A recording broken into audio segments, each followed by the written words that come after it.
Pour discuter de l'importance de cette restitution, je reçois la sénatrice Michèle Audette, membre de la communauté Innu de Uashat-Mak-Menu-Utenam sur la côte nord du fleuve Saint-Laurent.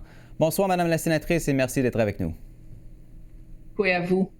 Alors, qu'est-ce que ça représente pour vous personnellement de voir ces artefacts enfin de retour au Canada, un pas de plus vers un retour éventuel dans leur communauté d'origine? Bien, personnellement, ça signifie une fierté, une reconnaissance là, depuis des décennies que des gens, des nations demandent et revendiquent. Et en fait, on a un début là, d'un résultat, mais je dirais aussi encore très personnel, d'une grande guérison. Ces objets-là ont un esprit, ont une spiritualité, ont un protocole, ont une histoire, et ça, pour moi, c'est une grande puissance. Alors, j'ai hâte de les voir. J'ai vraiment hâte de les voir. Vous évoquez justement cette idée d'une guérison. Pouvez-vous nous parler de la douleur que ça a causé à tant de communautés et à leurs membres de savoir que ces biens précieux leur ont été effectivement volés il y a plusieurs décennies et détenus loin de leur communauté? Bien, comme toute personne, peu importe la culture, on s'attache à des choses parce que c'est transmis de famille en famille ou ce sont des symboles spirituels, des symboles qui définissent notre identité et on nous l'arrache. Pas seulement un territoire et on nous amène dans des pensionnats de force, mais on nous enlève tout ce qu'on a, dont ces objets-là qui sont plus que symboliques. Alors, pour moi, cette douleur-là ou cette résilience au fil du temps, puis je dirais en franglais, excusez-moi, l'empowerment de dire, OK, là, maintenant, je suis capable, je comprends le système et je demande à ce qu'on rapporte ces objets-là dans les territoires respectifs. Alors, de partir d'une souffrance à une guérison et surtout à une affirmation. On le sait, c'est le Vatican qui a choisi ces 62 objets qui ont été restitués. Il en reste bien sûr beaucoup, beaucoup d'autres. À quel point est-ce que c'est frustrant pour vous que le Vatican n'ait pas décidé de tout simplement rendre tous ces objets une fois pour toutes? Je connais pas les raisons pourquoi il y a cette réticence-là, mais en même temps, faut s'assurer que les communautés soient en mesure aussi d'accueillir ces objets. J'ai eu le privilège de visiter les voûtes du musée Smithsonian à Washington et ça a été un long travail avec plusieurs sages, aînés et experts à travers le monde de comment on allait refaire cette nouvelle infrastructure qui est la voûte là, que j'ai visitée.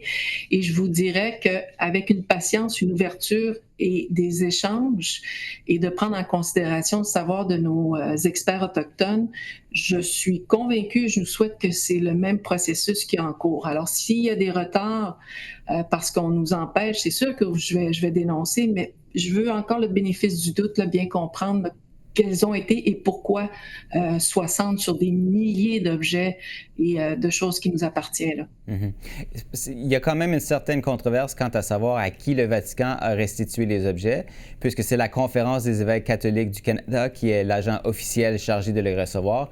Dans une entrevue accordée au Globe and Mail, Cindy Woodhouse-Népinac, la chef nationale de l'Assemblée des Premières Nations, a déclaré que la Conférence des évêques a voulu minimiser, selon elle, le rôle des Premières Nations, qu'elle essayait de contrôler le discours.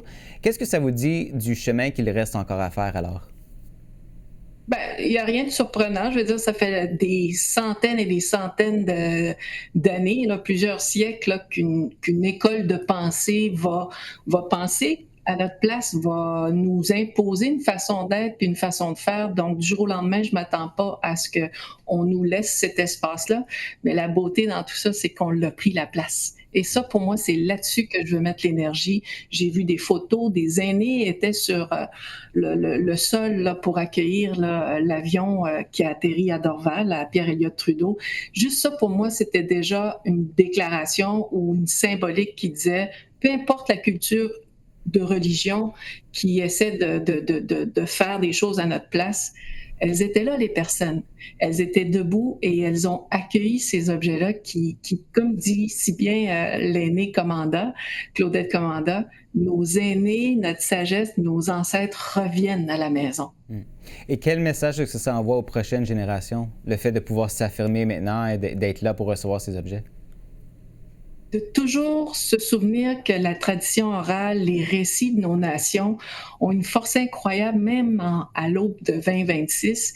Et quand quelqu'un l'a demandé il y a longtemps, aujourd'hui, on voit un résultat concret. Donc, toujours garder espoir que quand on émet un mot, ça devient un paragraphe et ensuite des rapports, et on change les lois avec ça. Alors ça, pour moi, c'est une puissance qui est partie d'une personne à une grande nation. Juste pour revenir un peu sur le processus, la présidente du Conseil national des Métis, Victoria Pruden, a affirmé qu'ils ont reçu très peu d'informations concernant les items, concernant les articles, et qu'ils n'ont pas vraiment eu un rôle à jouer dans leur identification. Tout se fait sous la direction du Vatican et la Conférence des évêques catholiques du Canada. Est-ce que le gouvernement du Canada, lui, devrait intervenir davantage pour s'assurer que les Premières Nations, les Inuits, les Métis aient un rôle plus prononcé à jouer dans l'identification des biens et leur restitution?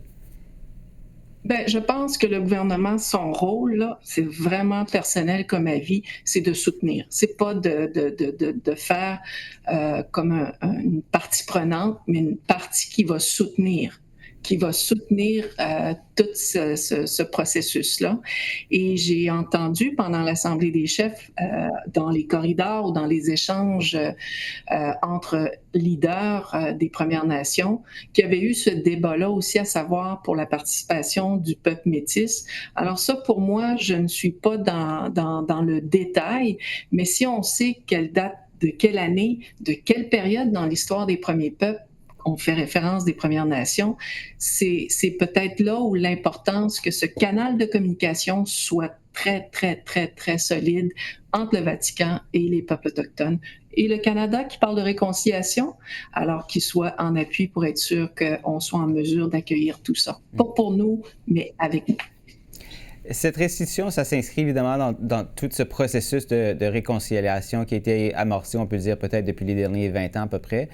Selon vous, comment est-ce que cette restitution peut-elle vraiment aider à la réconciliation et quels sont vos espoirs pour la route qui reste encore à parcourir?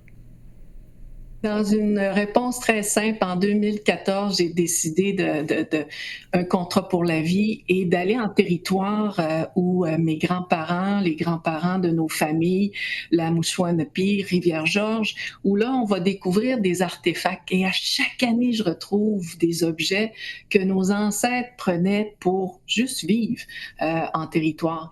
Et à partir de 2014, plus jamais j'ai accepté qu'on me dise les Premières Nations ou les Indiens, c'est des fainéants, des alcooliques, vivent aux dépens de nous.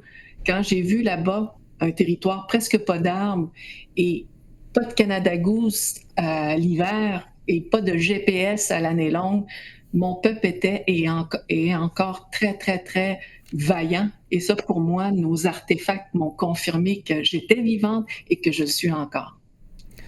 Madame la sénatrice Michèle Audette, merci beaucoup d'avoir été avec nous ce soir. Ça a été un vrai plaisir. Merci, Yamé.